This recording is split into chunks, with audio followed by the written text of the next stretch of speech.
Hello, welcome to the Wildline podcast. I'm your host, Dan. This is a podcast about movies and how much money they make at the box office.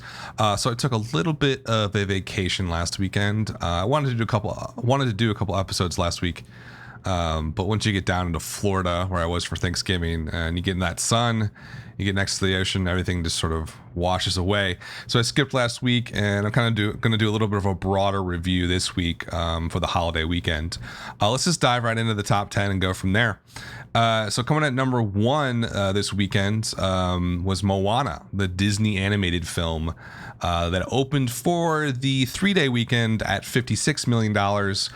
For the entire 5-day holiday, $82 million. So a real fantastic opening for Moana. I think this is sort of what people expected. The quality of the film is clearly very high. Its Rotten Tomatoes score was 98, which is got to be one of the highest ones of all time for a wide release. The audience score was a 93%. Approval, I guess you could say, and the cinema score was an A. So at the end of the day, everybody loves this film who's seen it. I think Disney's going to be super happy. I think this was the second biggest 5-day Thanksgiving opening ever. The number one was Frozen, so that's not too bad to be in the shadow of that film. Now, is Moana going to do as well as Frozen? Definitely not. The Frozen multiplier, I can't even remember what it was, but I think it was over 5x from its opening weekend. That movie just played and played and played. I think Moana is going to do well. You know, if you do like a typical, let's just assume, because of the holiday, the numbers are kind of screwed up a little bit for the weekend numbers, but it did 56. You know, you're looking at a minimum 3x multiplier. So talking about 170. I'm thinking because of the depressed number for it being a holiday weekend, because a lot of people went to see it on Tuesday, Wednesday, and Thursday. So I'm thinking it's probably going to be like maybe a 3.5 multiplier. So I think the goal here for Disney is like if it gets over 200 domestic, they're going to be really happy with it. But the bottom line on that, the sort of short story, Moana's doing fantastic, and I think Disney is really happy with its performance. Coming at number 2 this weekend was Fantastic Beasts and Where to Find Them. This is the Harry Potter universe movie. Came in at $45 million this weekend. Its total so far is 156, which I don't think is bad. This weekend it had a drop of 40%. It's still on a ton of screens. It's almost on 4,200 screens still, and that includes all the 3D IMAX stuff. Its per theater average this weekend was just around $11,000. I don't know how to read this film, to be honest with you. I know when it first came out in its opening weekend, I think everybody was really jazzed about it doing really well. I think I thought, and I got to go back to my numbers, but I thought it was going to do a lot more than it did. I was thinking like 90s, and I predicted 100 because I felt really, really bullish about it. But it only came in at about $74.4 million its opening weekend. I don't think Warner Brothers is upset by that. But the reality is that was their prediction. That the industry conservative, hyper-conservative prediction was, you know, we're happy with like the low to mid 70s. But in reality, what they really wanted to see, and I think what they honestly expected, was over 80. And so it's still chugging along. You know, like a lot of people went to see it over the holidays. You know, it's at 156 now, only a 40% drop. You know, so those numbers are good. You got to remember, though, the budget on this was 180. And I was looking at, like, you know, what's the profitable line for this film? And it's an interesting one. Now, like, when you dive into profitability and, you know, movies in the theater, it just becomes this morass. This swamp of, you know, misinformation and people using weird formulas. Oh, it's 3x the production budget. Oh, it's 2x, you know, divide by, you know, this number or this imaginary number, and you're going to get if it's profitable or not. The reality is, I think, it's super complicated, but it's doable. It's doable to kind of figure out ballpark what a film is going to do in terms of profit and revenue. The best analysis I've seen was Deadline.com. Did an analysis for 2014, 2015. They basically looked at the top 20 films and then kind of pulled out all the revenue and cost numbers. Now, I don't know how accurate they were. I've looked at those numbers and sort of tried to model other movies on it, and it seems like it's definitely ballparkish correct. The problem is some movies you plug into those formulas based on that data, and it doesn't make any sense. But for ballpark, I think it works. And I think what you're looking at with Fantastic Beasts is $180 million production budget is going to cost total costs for releasing that movie worldwide on every single format. I'm talking TV, digital, VOD, DVD, or sorry, Blu-ray now these days. You're talking about 3x. So I would say it's definitely a total cost here, probably about $550 million. So I'd say in that range. And to figure out revenue, you just got to look at its total worldwide box office. So based on the deadline analysis, if you take the total worldwide box office, a film usually gets about 85 to 90% of that in total revenue. And again, that's everything. That's TV, DVD. I think merchandise is sometimes included in that number, but I kind of throw that merchandise as like a separate business. So the cost of Fantastic Beasts was probably going to be north of $500 million. I'm just going to say 550 to be conservative because it usually costs a lot more than people think. That's total releasing costs. Now, then if you looked at what it needs to make, so if you divide, that total cost by, let's say for blockbusters, it's a little bit lower the take. So let's say about 87% is what they'll get out of total the worldwide box office's revenue.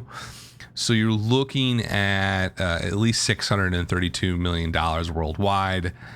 I might even say probably 600. I think the goal for Warner Brothers is probably $700 million worldwide for Fantastic Beasts to make a nice little profit. And anything above that would just be sort of the cherry on top.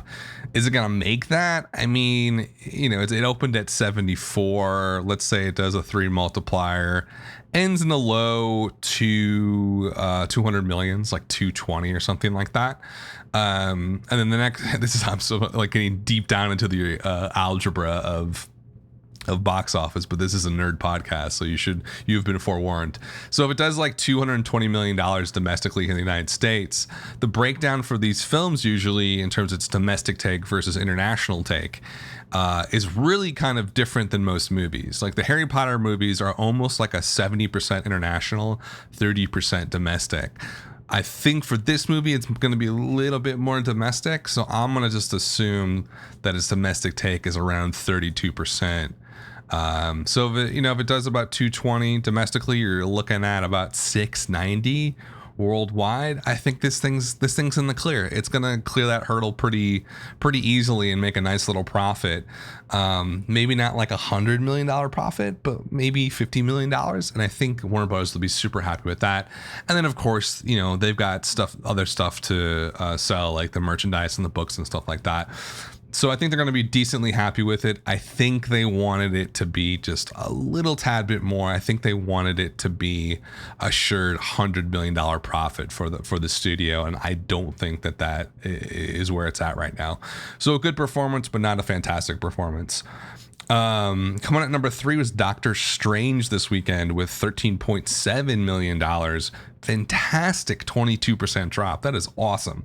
Now, one thing too with the holiday weekend is drops tend to be a lot lower than normal, but still a 22% drop is great. What's interesting about that too, it was only a 22% drop, but it actually was cut from about 690 theaters. So that's great. It's Doctor Strange takes so far is $205 million. Just a real winner for Marvel again. I don't see that one slowing down that much until Star Wars. So I think they're going to get a good 6 weeks of release on that, and then it'll it'll fade as the big one comes out in the middle of December. Coming at number 4 was a new opener, the Robert Zemeckis film starring Brad Pitt. The film is Allied, World War II film about spies, I guess. God, the trailers were so boring for this. And I feel really bad for Robert Zemeckis. So Allied did $12.7 million this weekend. Its per theater average was about 4K. Not awful flop. but not great either. Its total so far of the holiday, 5-day holiday, was $17.7 million. You got to keep in mind the budget on this was $85 million. So, Robert Zemeckis has had a little bit of trouble the last few years, and he reminds me of Ron Howard's situation, who I've talked about a lot on this podcast, with his movie Inferno, basically collapsing on opening weekend and just exploding the weekend. I mean, I've seen flops before, but that was a complete disaster, and it wasn't just. What was worse about it was the fact that in the weeks after opening weekend, it just sort of fell flat on its face and it never recovered. It basically went into a tailspin, and I think the studio is going to be really, really not happy with that. And that was Ron Howard's like third huge flop in a row. So he's unfortunately sort of fading out of the picture these days. Somebody who I think everybody had a lot of respect for, especially someone, I grew up in the 90s. And as a teenager in the 90s, think about movies like Apollo 13, and you're just sort of like, well, this guy's like a master. And then like a little bit later, Beautiful Minds. He just was one of those guys. And then his work with Arrested Development. He's one of those guys who you just always thought would be around, and you always thought that he would be making great art.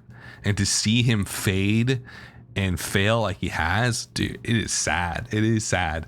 And I feel the same way about Robert Zemeckis, because $17 million for this film over the 5-day holiday weekend is kind of, I would basically call it a flop. You could call it middling or a mediocre performance, but at the end of the day, when you spend that kind of cash on a film, $80 million on the production budget, and you start adding up the P&A costs for it, I don't think this is going to clear any money at all. I think it's going to be a little bit of a loss.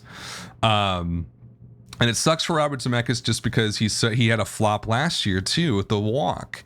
It came out last September. That was a huge flop. That only made $10 million total. It opened at $1.5 million on sort of a mid-wide release on 500 screens, but that just fell off the face of the earth too. And I'm just seeing this pattern. I mean, he did really well at Flight back in 2012. He did a ton of children's films. Well, not a ton. He did like Christmas Carol and Polar Express, so two. But before that, he did freaking Castaway and What Lies Beneath in the same year. Like, can we just like take a step back and think about that? What Lies Beneath is, I think it's kind of a trashy film. I'm not gonna lie. It's a trashy, supernatural, kind of a sexual thriller going on. It is nearly a masterpiece. I think it's fantastic. I feel like it's really, really underappreciated. I remember seeing it as a teenager when it came out. I guess I was still a teenager. Yeah, I was a while ago. And kind of blown away by the quality of it. Because when you go into that movie, you don't expect much from What Lies Beneath. You're like, Michelle Pfeiffer, Harrison Ford. Okay, this is going to be enjoyable. But it was just shot so well. The acting was fantastic. It was a little bit hammy, almost like kind of like a Lifetime thriller. But it worked so well. And I think even looking back on it, it's just like, what a movie. Not necessarily high art, but one of the better genre films to come out in the last 20 years, I would say. And then the same year, later that year, he did Castaway. And Castaway is another film that I think when it got released, people were like, oh yeah, this is great. It made $230 million domestically. It opened at like 28. I mean, we're talking like a real winner. But I think artistically, the film was not taken that seriously. And it's been on HBO here starting about a month ago. It's been on like every day, and I've sat down and watched it a couple of times. And anytime it's on, I can just leave it on the background because it's such an interesting film. And I think that Castaway is seen as this sort of middling Hollywood blockbuster. But I think it's a little bit higher quality than that. And it has elements of an art film. That is a film that is striving towards something more than just telling an everyday story to entertain people. There is some really high art going on in Castaway, and the fact that it does that within the medium of a big blockbuster film is even more impressive. So, and obviously Robert Zemeckis is, he's a legend. Contact, Forrest Gump, in the mid 90s there. I mean, Forrest Gump was huge when it came out. Everybody knows it's amazing. But Contact is another one of those films where it's become more and more apparent that it was a lot better than people gave it credit for when it came out. And then, of course, he did the Back to the Future trilogy. So, again, a huge legend, just like Ron Howard. And to see him fade like this and really get beaten up on The Walk and now Allied, it just sucks. Because I think he's a great filmmaker. He's just not making great films anymore. Well, I shouldn't say that. I haven't seen either The Walk or Allied, but they both just seem and feel so tepid. Even compared to Flight, which at least had a fascinating trailer to it and a hook.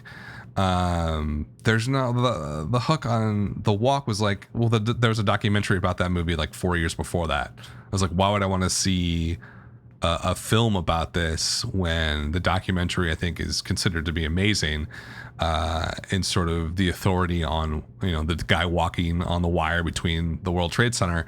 It's like, why would you make a movie about that? Like, who greenlit that? And the same with Allied. I mean, Allied's failing for a lot of reasons. But number one is, World War II films. I grew up with Saving Private Ryan. It came out, 96? Thin Red Line. The 90s was a time when it's the 50th anniversary of World War II. And all of those directors were just sort of pumping out these World War II movies that were absolutely amazing and of incredibly high quality. Think of a film like The Thin Red Line, which was really, I think, misunderstood when it came out as like, oh, it's Saving Private Ryan for the Pacific. I remember going to opening night of A Thin Red Line. I think it was it felt like it was December, maybe 96, 97. I can't remember the top of my head.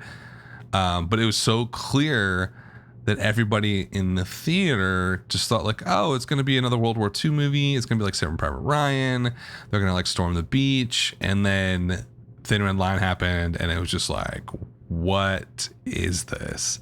People walked out of that movie, and I grew up in kind of like more conservative suburban Wisconsin, and people were just in like a daze after that movie. They just had no idea what they had seen.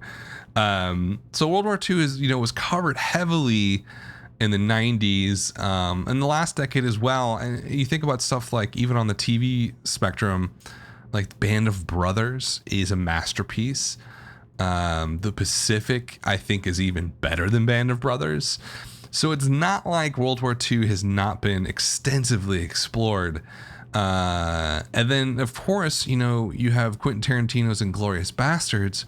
And when you get to the point where you're having a postmodern pastiche film of World War II, that is a masterpiece in its own right.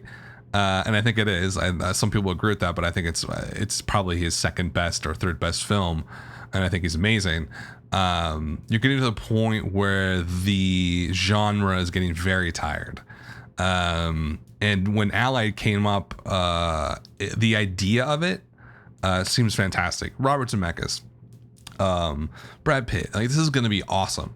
So on paper, I think it looks great. But when the first marketing hit, it felt so tepid and just totally no bite to it whatsoever. Nothing interesting was happening.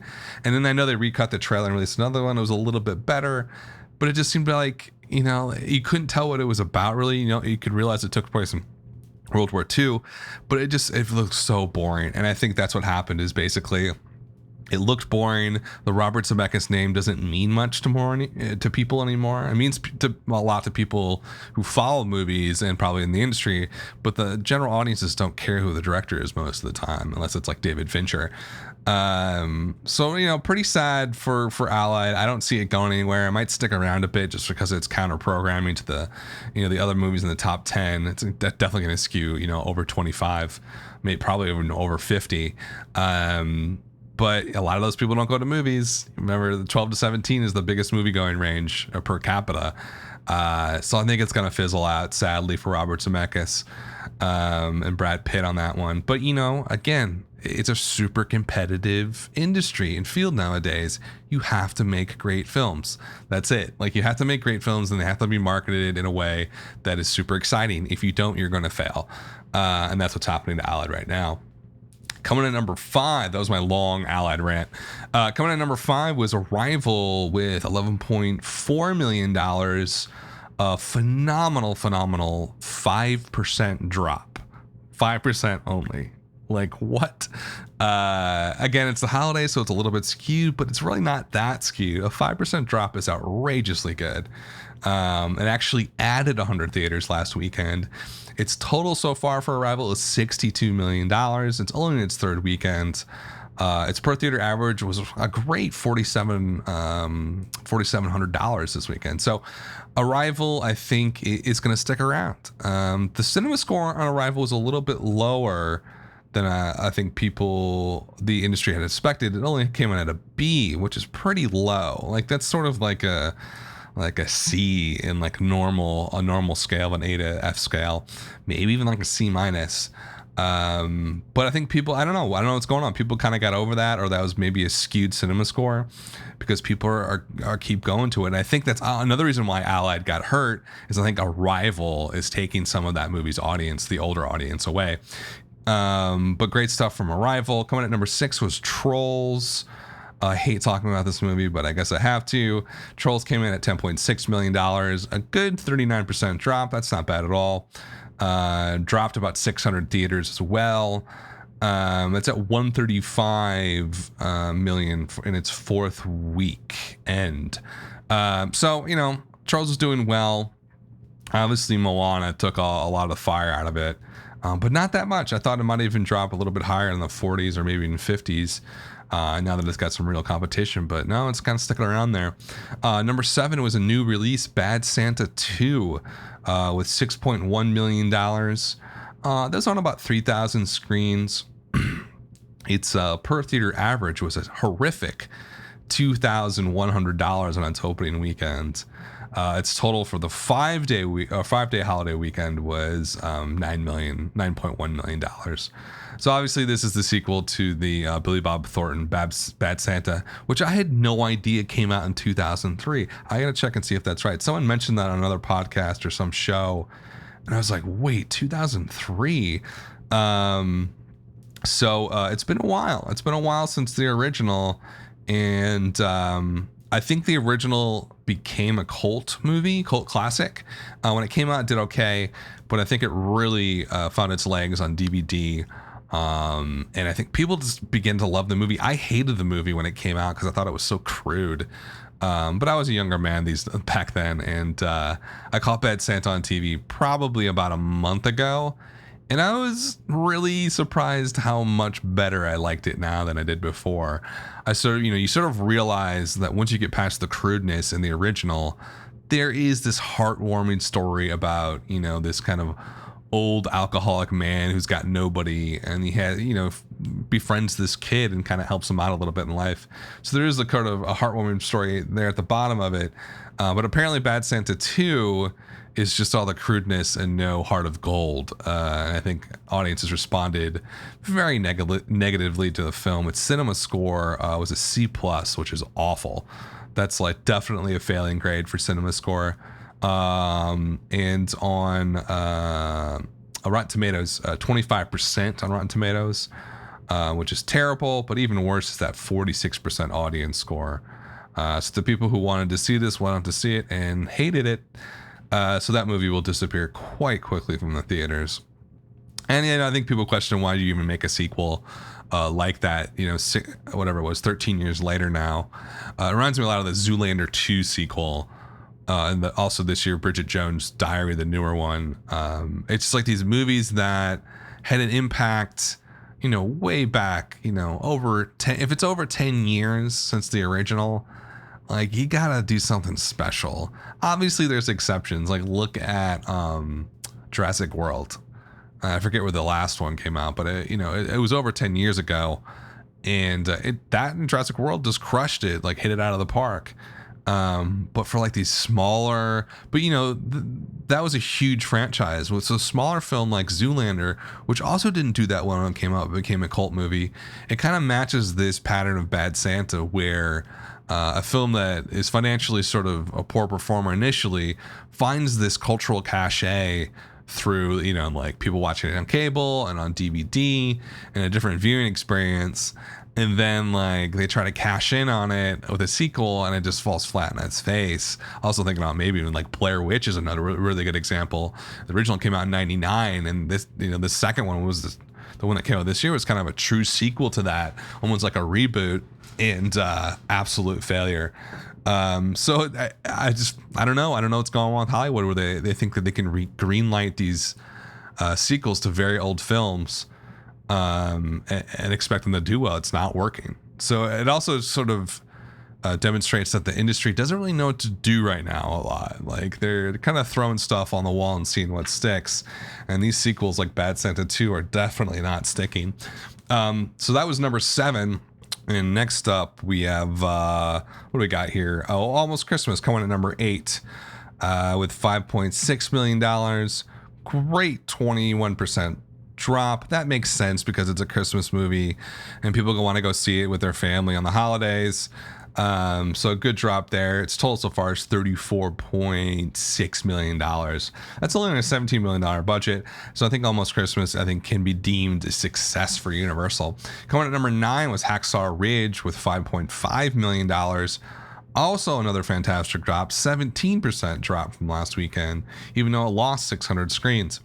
So its total so far for Hacksaw Ridge is $52 million in its 4th weekend. That's a really great performance for that film. And I think it shows that Mel Gibson is definitely back in action these days. Number 10 was The Edge of 17 with $2.9 million. Decent 37% drop. Didn't lose any theaters. Still in about 2,000 theaters. A decent $1,500 per theater average on its second weekend. The story in this film, and I did a prediction on it, and I was right, but I wasn't right enough. People were predicting, I think, like at least $7 million opening weekend for this, and I thought that was outrageous. Because when you look closer at it, the number of screens that it was on and the other movies in that sort of realm, $6 million is more like the ceiling for that. And I can't remember what it did. I'll have to look it up here. I guessed, I think, about $5 million for its opening weekend. It only did 4.7 its opening weekend, which is bad. The story on that one is you can't release films like this wide release anymore. It just doesn't work unless you like inundate people with an ocean of marketing on every single medium and make sure every human being knows that this film is coming out and do it in a way that's totally engaging. Films like this aren't going to work. Like this is a streaming film. This is an Amazon Prime film. This is a Netflix premiere film. Like there's no reason this is playing wide release. Like I could see this as a limited release in New York, San Francisco, and Los Angeles and other big cities, but I don't see the point in doing this wide release. I think that was a mistake from STX, and its performance overall shows that. It's just like it's not pulling in the cash. So that was the top 10. I think the big stories in the top 10 are, Moana's doing great. Doctor Strange is still kicking it. Fantastic Beasts is doing well. I don't think it's doing super fantastic, but I think Warner Brothers will be content with it. Arrival doing fantastic still, really great legs. Trolls is sticking around. Allied, I think I'm gonna call it a flop. I don't think there's any other way to look at it. With an $85 million budget, if it was a $40 million budget, I'd be like, all right, this is doing pretty well.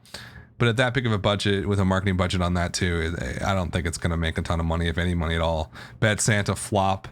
And then Mel Gibson still doing well with Hacksaw Ridge. Now there's some stuff outside the top 10 I wanted to talk about too. Rules Don't Apply. So this is the Warren Beatty comeback film.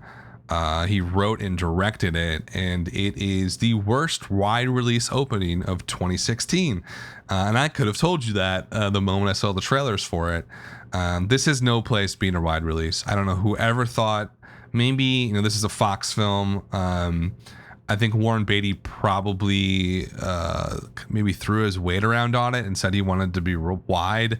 Whoever's idea it was to release this wide should be fired. I mean, or just do something else with your life, because you don't know what you're doing. There was no way this movie is going to do well. Like, even as a limited release, I'd be like, like, it's going to struggle. It seems kind of like an HBO film. Like, this should have been, what was that LBJ film with Bryan Cranston, where it's just like, yeah, it just fits on like TV on like a Saturday night at 8:00 and just premiere it, and people will love it and be like, oh man, did you see that Warren Beatty thing on HBO? And people, that would be a positive end for this film. But now it just has this sort of scarlet letter of flop on it. It came in 12th this weekend, opening on over 2,000 screens. Almost 2,400 screens to be exact. Its per theater average, and I shit you not, this is true, $667. I mean, what an epic disaster. It is the worst wide release opening of 2016, and we have had some terrible movies come out. Like Max Steel comes to mind, The Disappointment Room. Like, come on. So total disaster for Rules Don't Apply. I don't know. Warren Beatty's a really old guy now. I don't see him directing again and getting a wide release. So that's kind of sad end for his career there. But I don't see them ever releasing a wide release film for Warren Beatty field again after this film. It seemed like a cool premise, like Howard Hawks biopic. But again, it's like, Scorsese and DiCaprio already did that. And that was a while ago. I feel like, I don't know when Aviator came out, but it felt like it was at least 5 to 10 years ago. Any event, so Rules Don't Apply did terrible, absolute floppage. Manchester by the Sea, which I think is a really interesting film, opened limited last week, added to about 45 theaters this weekend. Came in at number 13, $1.2 million. The real story in these limited releases is its per theater average. That's when you're going to figure out what's going on. And at about 50 theaters, it had a $25,000 per theater average.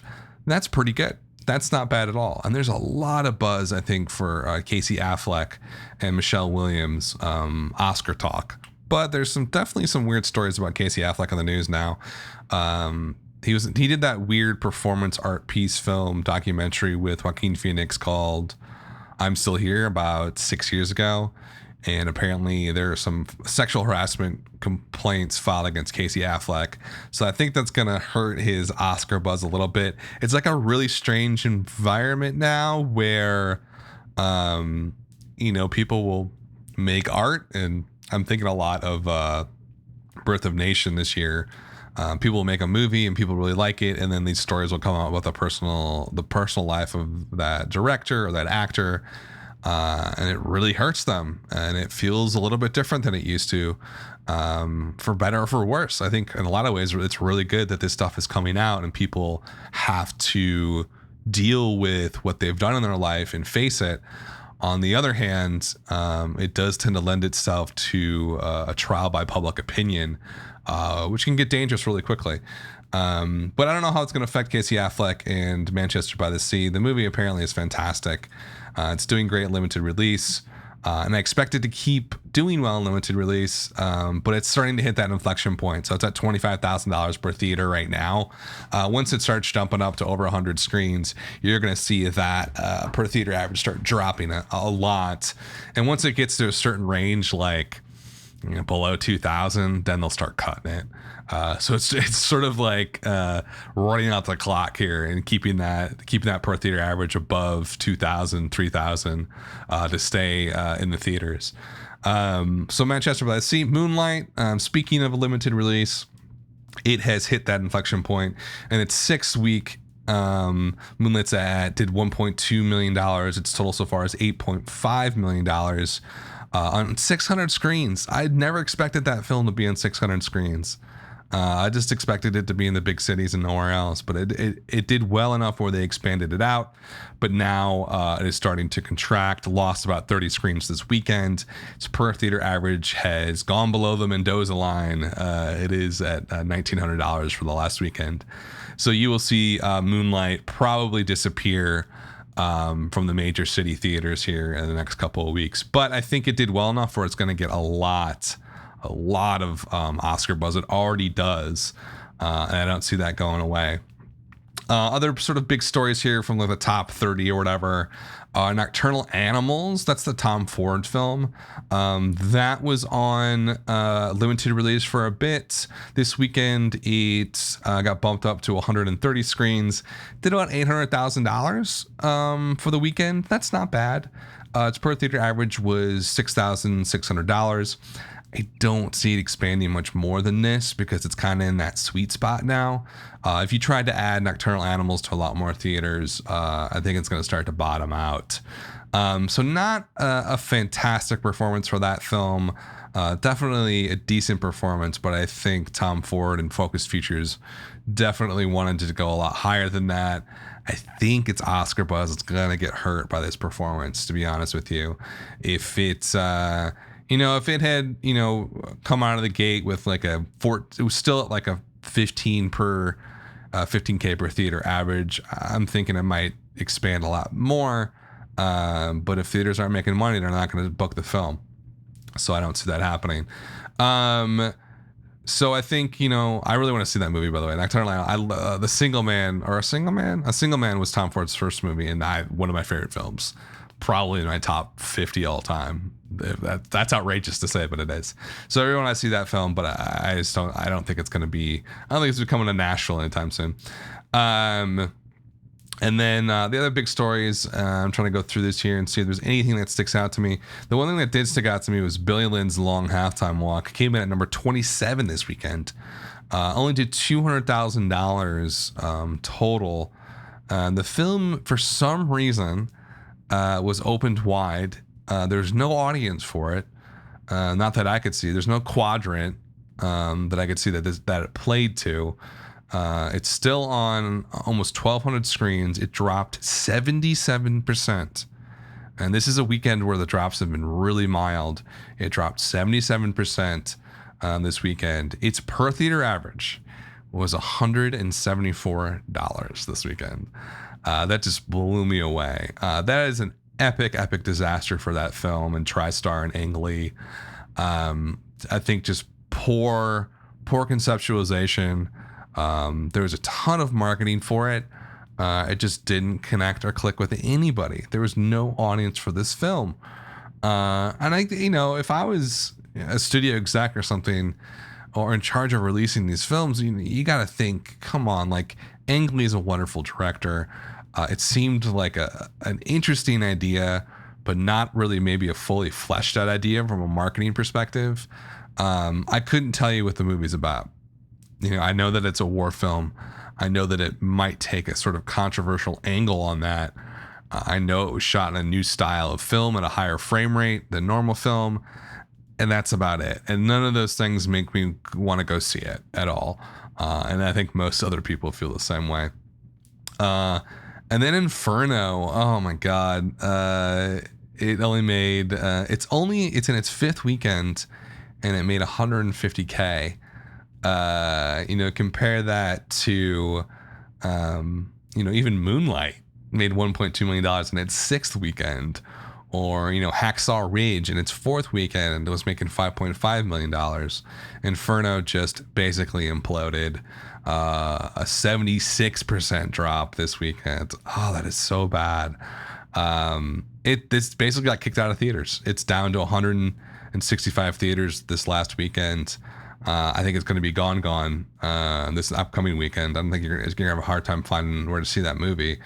Its total so far domestically is $33 million for Inferno. That's just a massive flop for Ron Howard and Tom Hanks. I think a lot of people saw something like that coming. Like, I don't think anybody thought the movie was going to do extraordinarily well, but this is sort of an outrageous collapse for the Robert Langdon, Dan Brown movies. Basically its total right now is what it should have done opening weekend, bare minimum. It should have opened in the low 30s, no problem whatsoever.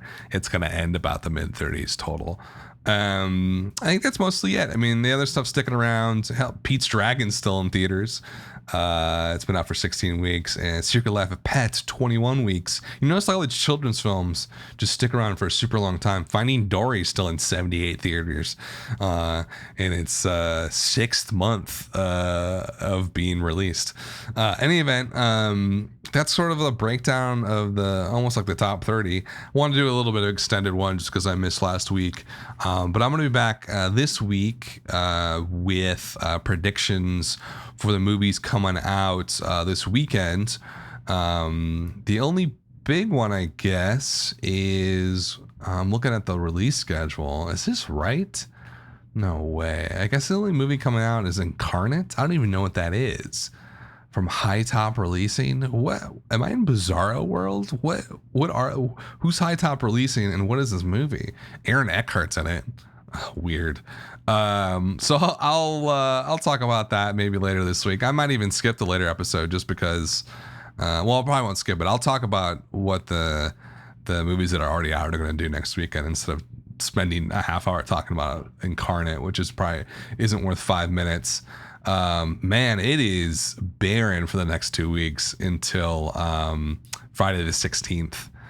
When Rogue Warrior comes out. So anyway, I will be back this week with an episode to talk about my forecast for the upcoming weekend. In any event, thanks for listening, guys. This has been the Wildline Podcast.